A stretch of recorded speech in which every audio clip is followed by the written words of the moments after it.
Bismillahirrahmanirrahim.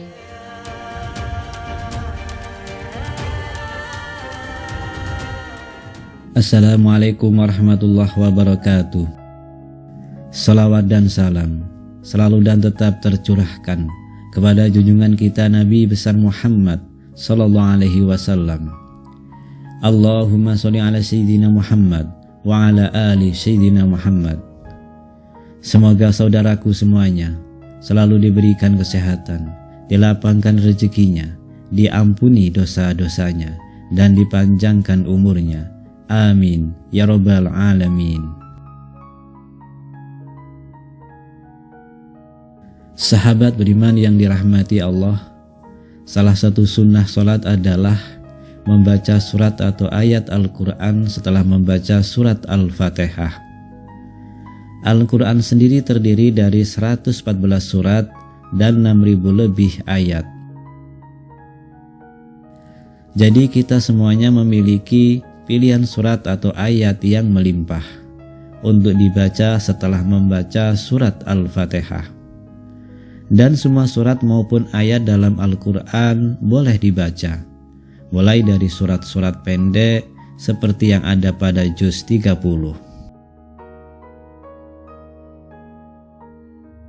Ada pula yang gemar membaca potongan-potongan ayat dalam surat-surat yang panjang, dan ada juga yang membaca surat atau ayat yang disesuaikan dengan situasi atau momen-momen tertentu. Misalnya adalah momen di bulan Ramadan, situasi saat dalam perjalanan, dan lain sebagainya.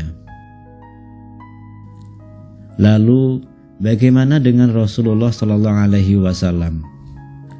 Surat atau ayat apa yang sering dibaca Rasulullah saat sholat subuh?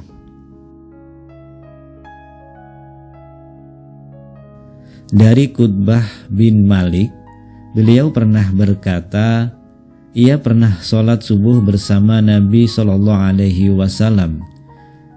Beliau pada rakaat pertama membaca ayat surat Qaf ayat 10, hadis riwayat Muslim.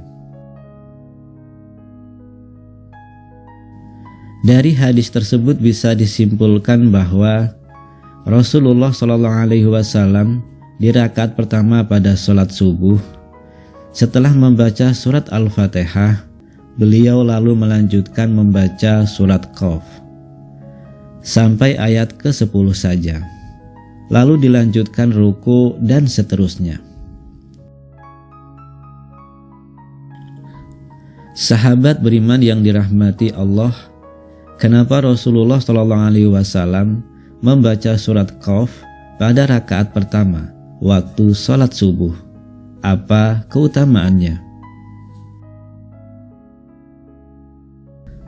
Isi surat Qaf ini intinya adalah untuk memperingatkan manusia tentang kejadian mereka dan mengingatkan tentang nikmat-nikmat yang diberikan kepada manusia.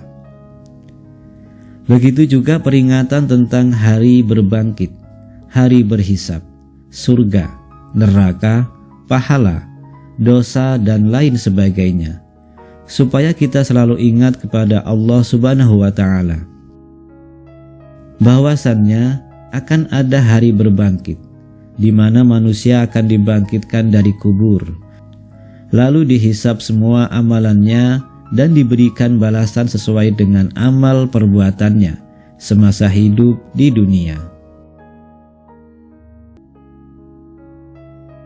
Bagi yang banyak amal baiknya akan diberikan ganjaran masuk surga, dan bagi yang banyak amal buruknya akan dimasukkan ke neraka dengan segala siksaannya. Na'udzubillahi min dzalik.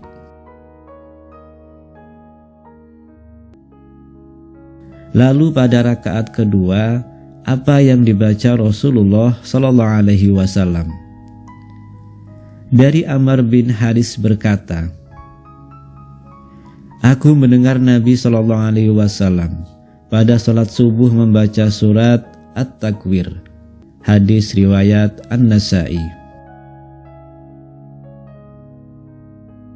Dalam Quran surat At-Takwir ini pun juga berbicara peringatan kepada manusia tentang hari kiamat.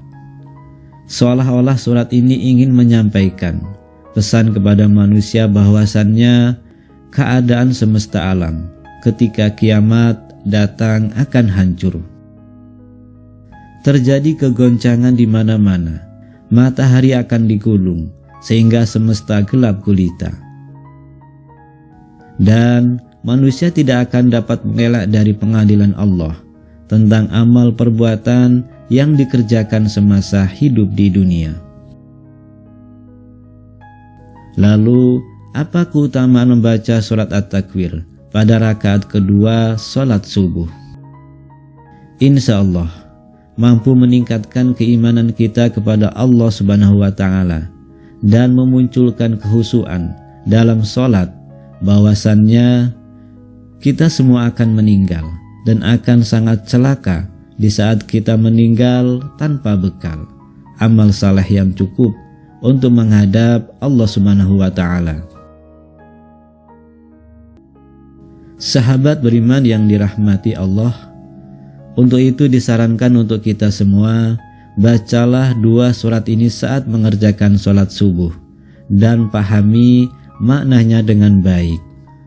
Insya Allah kita akan menjadi manusia yang senantiasa ingat kepada Allah Subhanahu wa Ta'ala, selalu bersyukur dan sangat takut untuk melakukan perbuatan dosa. Dan mari kita semua berdoa kepada Allah Subhanahu wa Ta'ala, semoga kita semua selalu dijaga iman Islam kita oleh Allah Subhanahu wa Ta'ala, selalu menjalankan perintah-perintahnya dan menjauhi larangannya. Amin ya rabbal alamin. Demikian yang bisa saya bagikan, semoga bermanfaat untuk kita semua. Assalamualaikum warahmatullahi wabarakatuh.